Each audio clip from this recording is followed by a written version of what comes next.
So, hey, it's nice to be back with the Dutch cousins.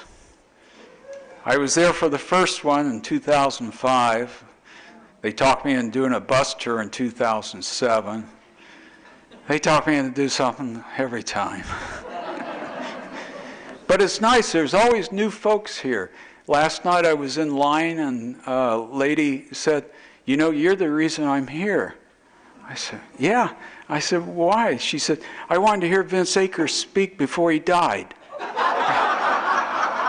And Jack Taylor said when he met me at the last Dutch Cousins reunion, he was surprised I was young. He said, "I thought you were over 100. But I keep my age pretty good for 95. So, hey folks, tomorrow is a very special day for us Dutch cousins. Tomorrow we rededicate our newly restored Old Mud Meeting House, that sacred building that has come to symbolize the Low Dutch in Kentucky. Tonight I'm going to remind us of how Old Mud came to be, and then we're going to get physical. We're going to be looking at its construction and its many restorations. We'll even go up into Old Mud's attic and under its floors. Let's start with Old Mud's origins. Can everybody see this all right? Good. And everyone can hear me.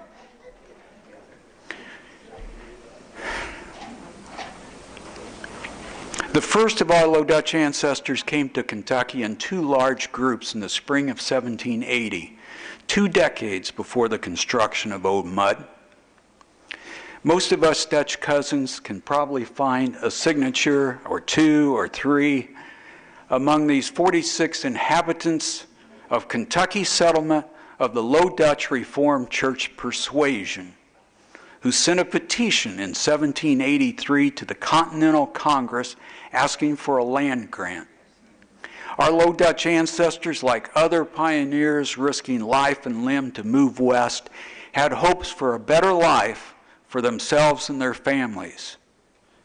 But as a group, the Low Dutch also had a higher purpose, which led direct to the Old Mud Meeting House, which we'll be rededicating tomorrow afternoon. Their own words describe best that higher purpose. "Humbly showeth that in the spring of the year 1780, they came to Kentucky with their families and effects with a view and expectation to procure a tract of land to enable them to settle together in a body for the conveniency of civil society and propagating the gospel in their known language." Well, Congress was of no help, but they did find help from this man, Squire Boone, younger brother of Daniel Boone. In the mid-1780s, he sold them thousands of acres in what is now Shelby and Henry counties, Kentucky. The land was called the Low Dutch Tract. A bus tour of the Low Dutch Tract was part of our 2007 reunion. The tour ended up at the rebuilt 6-mile Low Dutch Meeting House in the heart of the tract. The tract was to be the home of their Low Dutch Reformed Church Society, described in the 1786 agreement organizing the Low Dutch Company, where they agreed that we will subscribe to and support the Low Dutch Reformed Church Society by giving a call and invitation to a regular instituted Low Dutch minister to associate in said church. And we will endeavor to have our children taught and instructed in the Low Dutch tongue so that they may read the Word of God and understand the gospel when preached unto them. But continued Indian attacks made their Low Dutch tract unsafe to settle until after Mad Anthony Wayne's victory over the Indians at Fallen Timbers in August 1794. That long delay left them divided between those that bought farms around Harrodsburg and those who finally did settle in the tract. Attempts to salvage their Low Dutch Reformed Church Society are vividly seen in documents from the 1790s, recently for us by Russell Gassiro, archivist of the Reformed Church in America and speaker tomorrow at Old Mud's rededication. By 1794, there were 500 Low Dutch families in Kentucky. They had no public worship of their own excepting the lecturing of old Mr. Banna. And they considered themselves a people forsaken by the church to which they formerly belonged.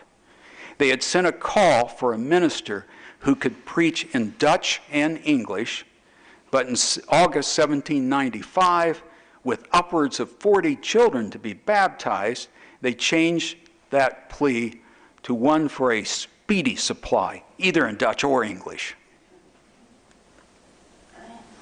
In November 1795, these 11 Kentucky patriarchs took the concerns direct to the Reverend John H. Livingston, saying, "We are, Reverend Sir, at present in a precarious situation in regard to church affairs. We are a numerous people who are destitute of divine service. We are hurt that there is no more done for us. How we have remained united is almost something supernatural." Now, a lot of you may see some of your ancestors among those patriarchs. Of course, Hendrik Banna tops the list. It was fortunate that the Kentucky patriarchs made their plea direct to this man. The Reverend John Henry Livingston was then professor of theology in New York City, which gave him the exclusive power to grant certification necessary to be ordained as a new minister. Livingston soon pressed a young divinity student from Hackensack, New Jersey, to accept the Kentucky mission. 22-year-old Peter Labaugh was given a 2-month crash course and ordained July 21st, 1796. This is the Reverend Peter Labaugh, some 60 years after his mission to the Kentucky frontier as a young, newly minted pastor. We know a lot about Peter Labaugh from his 340-page memoir. He was, for instance, fluent in both English and Dutch, as the Kentucky settlers preferred. He set off from Kentucky in late 1796, visiting Conwego on his way. He was detained several weeks at Pittsburgh until the Ohio River was suitable for travel. Finally, in February 1797, he arrived in Kentucky. He may have been in Kentucky no more than 3 months, but in that time he organized the Low Dutch in Mercer County into the first Dutch Reformed church west of the Alleghenies. Something induced Peter Labaugh to soon return east, and he was back in New York by June 1st. His memoir says it was his intention when he left Kentucky to spend a short time in New York and New Jersey in arrangement of his personal affairs, but then return to his distant field of labor. So confident was he in this expectation that when he started on his journey east, he left his books and other articles of property behind him. He never returned. His memoir does not explain why. We do, of course, know from the memoir that he went on to a long lifetime of distinguished service in the Reformed Dutch Church. One piece of property young Reverend Peter Labaugh left behind in Kentucky was his pewter drinking mug. Scratched on the bottom is the date July 23rd, 1796, just 2 days after his ordination, suggesting the mug may have been a gift in honor of the new minister for use on his upcoming missionary trip to Kentucky. In any event, the congregation he left behind in Kentucky must have considered it sacred, for Peter Labaugh's crude pewter mug became the first communion cup used in the Old Mud Meeting House. Reverend Peter Labaugh's pewter cup, Old Mud's original communion cup, has become a sacred relic also to the Dutch cousins. We have used it in communion service at Old Mud since our 2009 reunion, and it will be used again tomorrow. After waiting for Peter Labaugh's return, his Kentucky congregation must have decided a church building, a meeting house as it was then called, would attract another minister, and in 1800 they began construction of mud meeting house.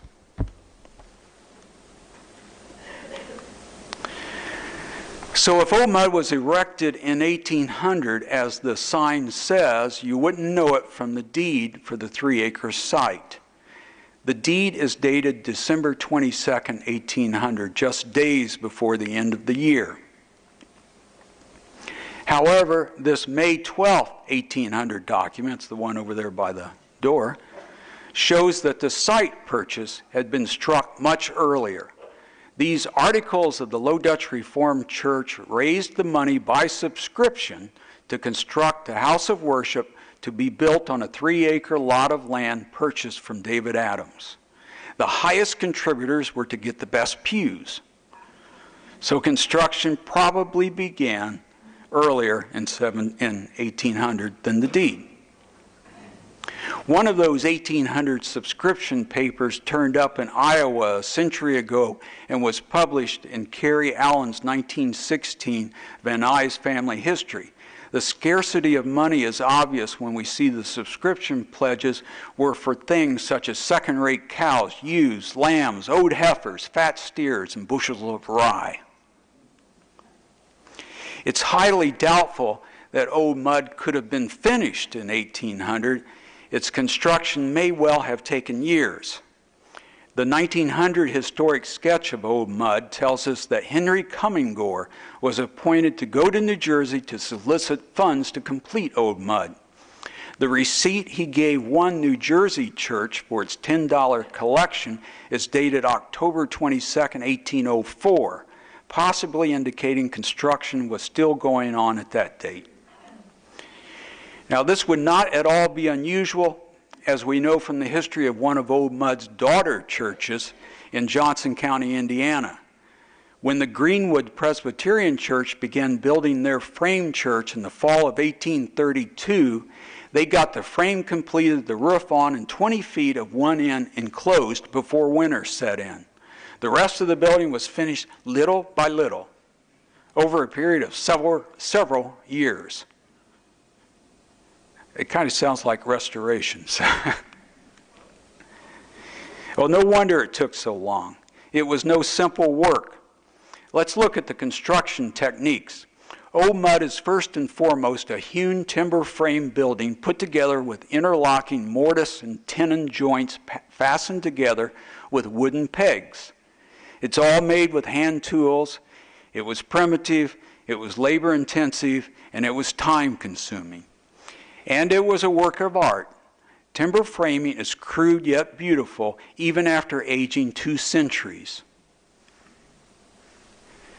The Kentucky Low Dutch were described as a plain, honest, peaceable, sober, and industrious people remarkable for agriculture. So it should not surprise us that Old Mud is essentially a barn without the side aisles. As we heard Greg Huber this afternoon, the distinguishing feature of Dutch barns were the H-bents. These main structural components had a large horizontal beam or anchor beam connected to 2 vertical beams to form an H. Each H-bent was fitted together on the ground, then raised 90 degrees and connected to the other bents. Giant plates running the length of the building were then connected to the top of the H-bents to make the building rigid in the opposite direction. Angled braces were added for even more strength. Here again, as with the H-bents, Old Mud's builders followed their Dutch traditions with the braces in the upper corners. All fitted properly together, a timber frame building was incredibly strong, as our Old Mud meeting house, now in its 3rd century, certainly proves. The builders added an elegant touch to their simple timber frame rectangle, the great arched double door in the middle of the south wall. Another feature common to early meeting houses was a pair of high windows above the pulpit. On the 6 Mile Meeting House in the Low Dutch Tract, these high windows were on each gable end of the building. This was also the case with the Franklin, Indiana Presbyterian Church, as this crude sketch from their church history shows. Franklin was another daughter church of Old Mud in Johnson County, Indiana. High pulpits were the norm in the early meeting houses. They forced the congregation to look up at their pastor while he looked down on them. The windows over the pulpit illuminated his message, but were too high to distract his audience with any more than a view of the sky and maybe a glimpse of heaven. Overall, Old Mud is a large building, 34 feet wide, 46 feet long. The vertical wall posts are 14 feet tall. A giant center beam, or purlin, to support the rafter collar ties runs the length of the building 6 feet above the wall posts. The purlin is supported by 4 columns 22 feet tall, 1 on each end and 2 rising from the middle of the floor. The horizontal tie beams of the 4 H-bents also cross inside the building, running the other direction a couple feet below the tops of the wall posts. One architectural historian noted the complexity of the structural system with vertical and horizontal beams breaking up the volume must have created a rather confused interior. You can see the overhead clutter in this photo taken at our 2013 reunion. By contrast, the 6 Mile Meeting House, built a quarter of a century later than Old Mud in the Henry Shelby County Low Dutch Tract, dispensed with the traditional Dutch H-bent framing. As you can see, it has a much less cluttered look. This is also the Dutch Cousins 2013 reunion group. And by the way, it did not dispense with the purlin and the columns to hold the purlin and collar ties up. Do you ever wonder what lies above the purlin beam and vaulted ceiling at Old Mud? Probably no one, but us nuts. Peeking above the purlin beam, we can see there's something in the ceiling that should interest anyone who loves history: an attic. So let's get a ladder and go up in the attic and have a look. This is Bob Polsgrove, who was president of the Kentucky Trust for Historic Preservation, that helped us with the Old Mud. Completion of Old Mud's timber framing lies above the ceiling. The rafter system frames the attic. Because of the steep pitch of Old Mud's roof, even with the vaulted ceiling, there's room enough in the attic to stand up on the purlin beam. Timber framing in the attic is marvelous. There's 16 trusses composed of a rafter pair, collar ties setting across the purlin beam, and braces, all pieced together with mortise, tendon, and pegs. The vaulted ceiling boards are nailed to the underside of the collar ties and the lower braces. Timber framing is truly a work of art compared to the 2x4 balloon framing that replaced it. By the way here, I don't know if I should add, by the way, the stains that you see there are from a few decades of raccoon droppings, which were cleaned out in 2008. When the timber framing was completed, very likely there was a topping out ceremony. You can see here the topping out when the 6 Mile Meeting House frame was reconstructed in 2004. A small sapling, usually an evergreen, like a cedar, is fastened to the peak of the last pair of rafters. The custom dates back thousands of years and serves as thanks to the trees for providing the building material. Old Mud would just not be Old Mud without its mud-infilled walls. Technically, the construction method is known as wattle and daub. Wattles being the sticks anchored to the timber frame, and daub being the mud and straw mixture pressed into the wattles and smoothed over to fill the wall space. Like topping out, wattle and daub also dates back thousands of years. It is not at all unique to Dutch buildings. It was quite common until better insulating materials became cheap and available. Whenever it was exposed, it was ordinarily covered with a lime coat or a stucco waterproofing, as you see here. Wattle and daub is actually fairly common in early Kentucky buildings, both English and Dutch. The countryside is dotted with old homes with mud daub walls hidden from our view by the weatherboarding. In Kentucky, the mud walls were almost always protected with siding. In this photo, a small section has been cut out of the weatherboarding of a house in the Low Dutch track, and it reveals the wattle and daub underneath. So wattle and daub certainly was not unique to old mud, but old mud took the construction technique to a whole new level. First, it's an unusually large building for wattle and daub. But what's really extraordinary is the amount of care and hard work that went into old mud's application of the technique. You can see it in this cross-section cutaway. Using hand tools, they cut and chiseled vertical channels into the sides of the timber posts to hold the wattles in place. You can see here the vertical channel cut into the sides of the post to hold the wattles. Cutting channels was apparently so difficult that only the two long sides of the building were done this way. Vertical slats were instead nailed to the post on the gable ends of old mud to hold the wattles in place. So was old mud originally weatherboarded to protect the wattle and daub from the elements? I'll have more to say about this as we go along, but for the moment we'll simply point out that the mother church at Conwego, Pennsylvania was weatherboarded. We know this from Reverend J.K. Dimris' 1884 history of that colony. He tells the story of the Conwego's church building being sold for cash to the local tavern keeper, who used the weatherboarding of their dear old house of worship as a road fence along his tavern property, conspicuously painted with gay colors. Sometime early in those first few years of the 19th century, they selected Reverend Thomas Kyle as the first pastor to serve at the Old Mud Meeting House. Corwin's Manual of the Reformed Church, as you can see here, lists him among the ministry of the church, albeit with a single cryptic line. He was never actually an ordained Reformed Dutch minister, but he served the congregation for well over a decade until 1816, when he defected to the Methodists. After Kyle left, the leaders of the mother church in the East advised the congregation to join the Presbyterians, which is the English language version of the Calvinist churches.